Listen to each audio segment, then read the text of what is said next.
चलिए, तो जो हम आज सॉल्ट करेंगे उससे पहले आपको एक कॉन्सेप्ट ढंग से क्लियर होना चाहिए। वो है आपका वाटर ऑफ क्रिस्टलाइजेशन, कि असल में वाटर ऑफ क्रिस्टलाइजेशन होता क्या। ठीक है। अब देखो, आपने जो प्रोसेस है क्रिस्टलाइजेशन वो आपने ऑलरेडी नाइन्थ में पढ़ी हुई है, कि असल में जो आपके इम्प्योर, जैसे आप जब सॉल्ट करते हैं इवापोरेशन से, जब आप सॉल्ट कलेक्ट करते हैं सी वाटर से, तो उनको क्रिस्टल में कन्वर्ट करने की प्रोसेस को हम बोलते हैं क्रिस्टलाइजेशन। ठीक है। तो वाटर ऑफ क्रिस्टलाइजेशन उसी से सिमिलर थोड़ा बहुत प्रोसेस है, जिसमें हम वाटर देखेंगे कि असल में वाटर के मॉलिक्यूल्स क्रिस्टल फॉर्म में कुछ ऐसे सॉल्ट्स में किस तरीके से यूज़ हो रहे हैं। ठीक है, बेसिकली ये समझेंगे। तो उससे पहले हम ये समझते हैं कि असल में अगर आपने देखा होगा, जैसे अभी आपने फेरस सल्फेट देखा। ठीक है। फेरस सल्फेट आप देखते थे या फिर कॉपर सल्फेट देखते थे, तो मैं एक कलर स्पेसिफाई करता था आपको कि फेरस सल्फेट है तो वो ग्रीन कलर का होगा, कॉपर सल्फेट है तो वो ब्लू कलर का होगा, जब हम चेंज इन रिएक्शन पढ़ रहे थे कि असल में चेंज इन कलर हो जाता है। ठीक है। तो उसमें हमने कलर को स्पेसिफाई करा था। तो अब ये कलर बेसिकली आया, जैसे कि अगर हम एक एक्सपेरिमेंट करते हैं, सबसे पहले लेट से मैंने कॉपर सल्फेट लिया। ठीक है। एक्सपेरिमेंट की ऑब्जर्वेशन भी मैं ही बताऊंगा फ़िलहाल, क्योंकि अभी आप एक्सपेरिमेंट कर नहीं सकते घर में। ठीक है। तो लेट से मैंने यहाँ पे कॉपर सल्फेट लिया। ठीक है, ये मेरा कॉपर सल्फेट। एक सेकेंड, कॉपर सल्फेट आपका ब्लू कलर का होता है तो ब्लू ले लेते हैं। ये आपका हो गया ब्लू। ठीक है, ब्लू कलर का ये सॉल्ट है आपका। तो ये आपने सॉल्ट लिया। अब आपने क्या करा, उस टेस्ट ट्यूब में आपने हीट प्रोवाइड करी, यहाँ पे इसको हीट करा। ठीक है। अब जब आपने हीट करा तो आपने एक चीज़ नोटिस करी कि असल में जब ये हीट हुआ तो इसका कलर ब्लू से आपका चेंज हो गया वाइट में। ठीक है, ब्लू से वाइट में चेंज हो गया, और कुछ वाटर के मॉलिक्यूल्स आपके यहाँ पे आ गए, ऐसी साइड साइड में आ गए वाटर के मॉलिक्यूल्स। ठीक है। तो अब ब्लू से रेड हो गया, और मैं बोलता हूँ कि जो पहले वाला था, जो ब्लू कलर का था, वो भी आपका कॉपर सल्फेट है। ठीक है। और जो अभी वाइट वाला है, मैं ये भी बोलूँगा कि ये भी आपका कॉपर सल्फेट है। ठीक है। अगर आप वे करेंगे, लेट से मैं वेट लेता हूँ, weight of CuSO4 copper sulphate before heating. ठीक है, जो भी वेट होगा लेट से x होगा। ठीक है, x ग्राम इतना आ रहा है। ठीक है। और अगर मैं बोलूँ weight of copper sulphate after heating, तो मैंने क्या नोटिस करा, तो मैंने नोटिस करा कि असल में उसका जो वेट है वो सेम नहीं है, वो असल में y ग्राम है। ठीक है। और इन दोनों ग्राम में अगर मैं बोलूँ ज़्यादा किसका है, तो ज़्यादा x होगा, तो x आपका ग्रेटर है y से। ठीक है। तो अब इससे हमें क्या समझ आ रहा है, तो इससे ये समझ आ रहा है असल में कि जब हमने हीट करा तो हमने एक चीज़ नोटिस करी कि असल में उसमें जो वाटर मॉलिक्यूल इंटैक्ट थे, ठीक है, वो सारे के सारे वाटर मॉलिक्यूल्स आपके इवापोरेट हो गए।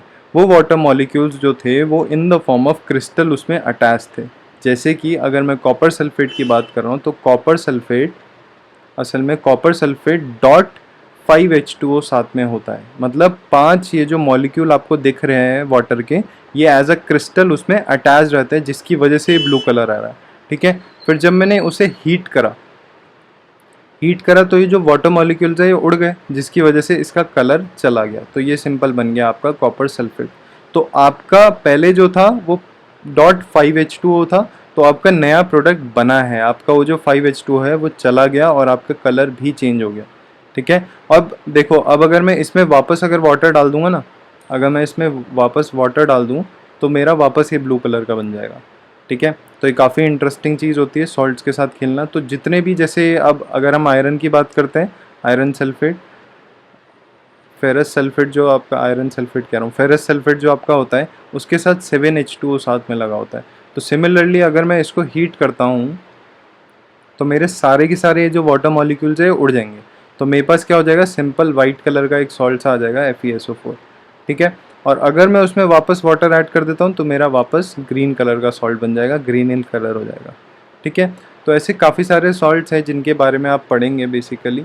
तो आपने एक तरीके से नई कैटेगरी आपने पढ़ ली है, ठीक है। तो अगर हम बात करें तो इसमें ये है कि लेट्स से अगर मैं बोल रहा हूँ ड्राई सॉल्ट, ठीक है, तो जो भी मेरे ड्राई सॉल्ट होते हैं वो जनरली क्या होता है, वो आपके कहलाते हैं एनहाइड्रस सॉल्ट, एनहाइड्रस सॉल्ट, जिनमें कोई भी वाटर मॉलिक्यूल का कंटेंट नहीं होता as a form of crystallise, ठीक है।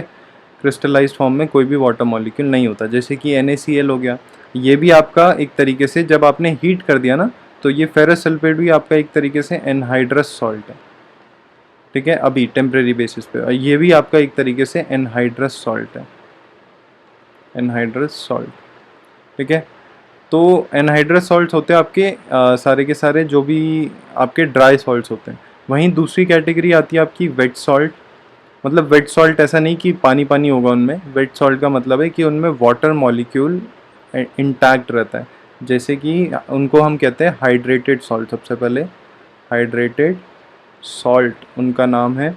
और इस हाइड्रेटेड सॉल्ट का असल में मतलब क्या होता है कि आपका नॉर्मल एक सॉल्ट है, ठीक है, और उस सॉल्ट में आपके वाटर ऑफ क्रिस्टलाइजेशन हो रखा है, ठीक है, उसमें वाटर ऑफ क्रिस्टलाइजेशन प्रेजेंट है और वो कलर कुछ ना कुछ शो करेगा, ठीक है। जैसे कि आपने एग्जांपल तो देख ही लिया, जैसे आपका FeSO4.7H2O, CuSO4.5H2O, और ऐसे ही आप अभी पढ़ेंगे जैसे सोडियम कार्बोनेट डॉट 10H2O, ठीक है। और भी होता है जैसे मैग्नीशियम सल्फेट डॉट 7H2O। ऐसे बहुत सारे सॉल्ट्स हैं, जिप्सन होता है, जिनके बारे में आप अभी पढ़ेंगे भी, ठीक है। तो simple water of crystallisation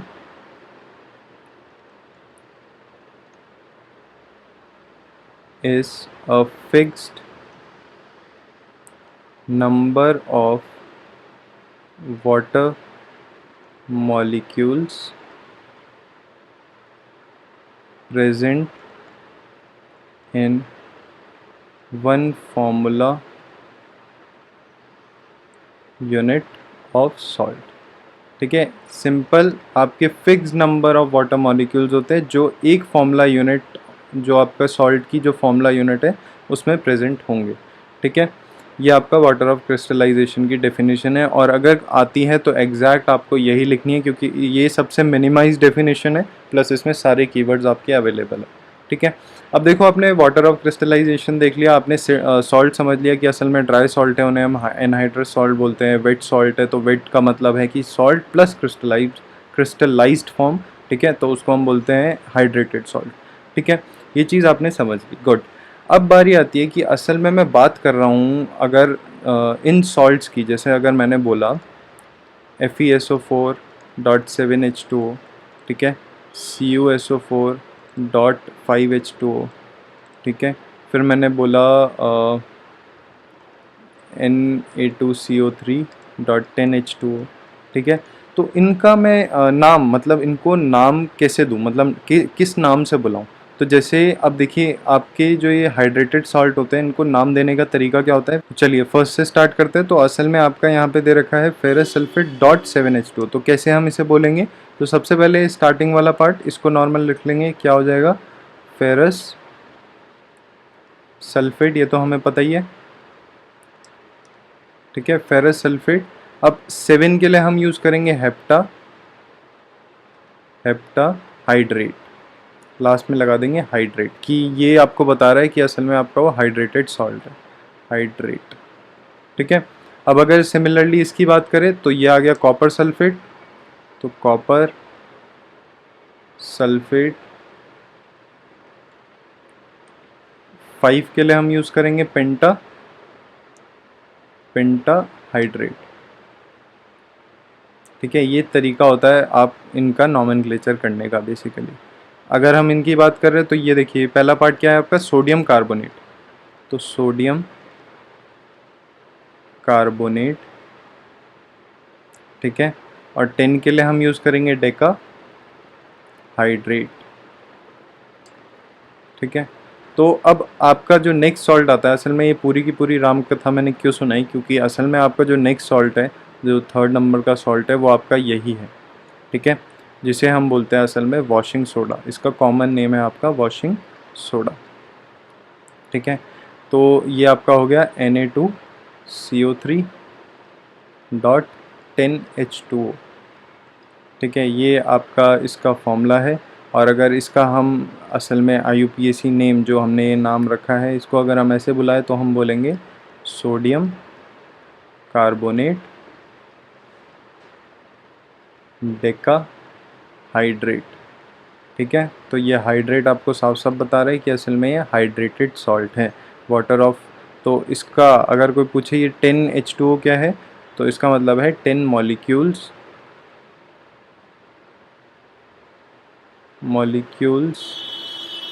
of water intact with the salt in the form of crystals. ठीक है, सिंपल।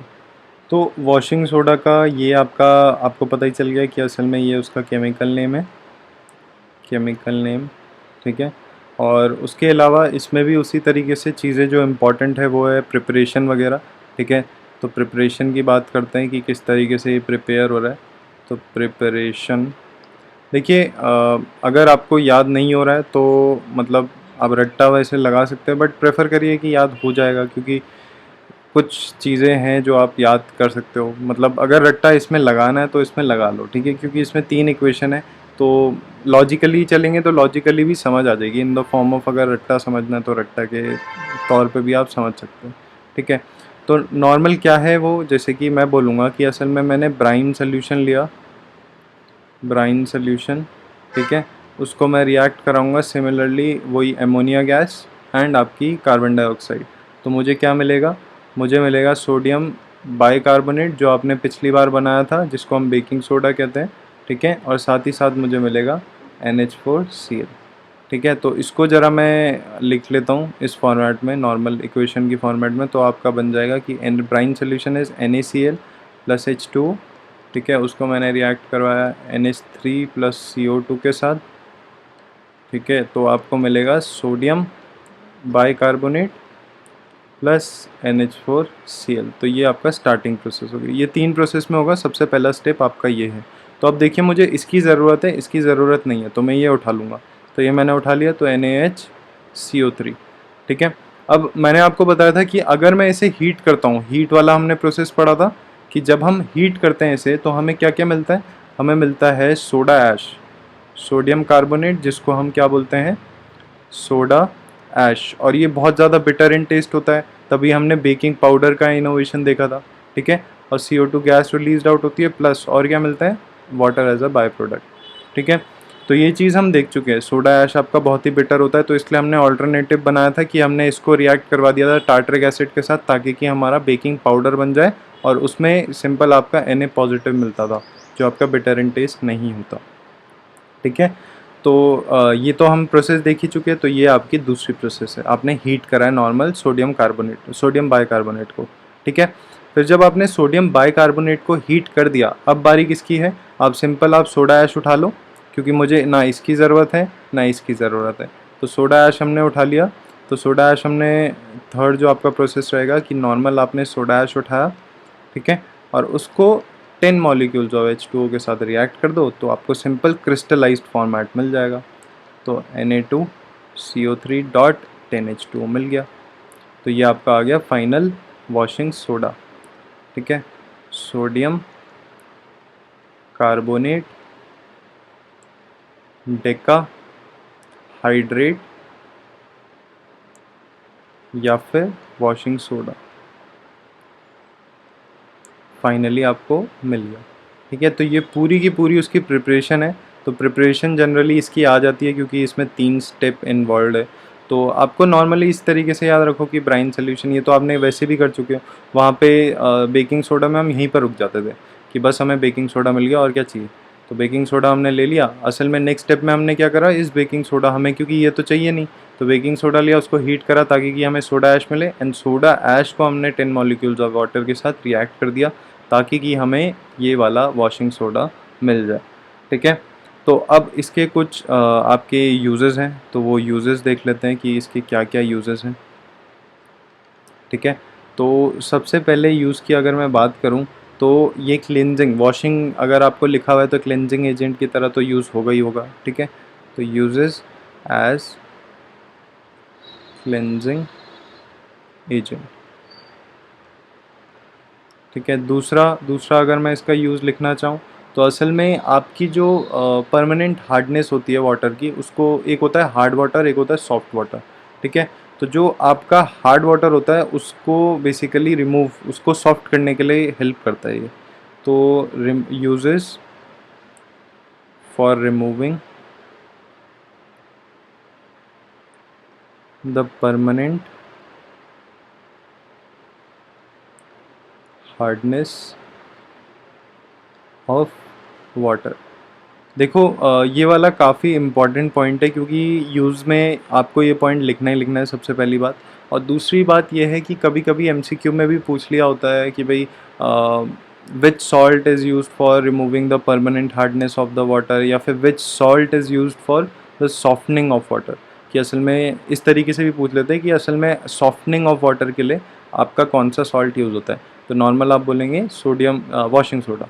ठीक है, ये आपका हो गया। तीसरा अगर मैं बात करूं तो तीसरा आपका है कि it is used in manufacturing of glass, soap and paper. इनकी मैन्युफैक्चरिंग के लिए भी यूज़ होता है। चौथा जो इसका यूज़ है वो हम ये लिख सकते हैं कि used in manufacturing of sodium compounds. Sodium, N stand for sodium. ठीक है, तो सोडियम कंपाउंड्स, जैसे कि एग्जाम्पल के तौर पे हम ले सकते हैं सच एज बोरेक्स। बोरेक्स आपने देखा होगा कि जो लोग कैरम खेलते हैं तो बोरेक्स का पाउडर आप डालते हैं ताकि कि आपका जो सरफेस है वो कंपैरेटिवली स्मूथ हो जाए। ठीक है, तो ये चार इसकी यूजेस है।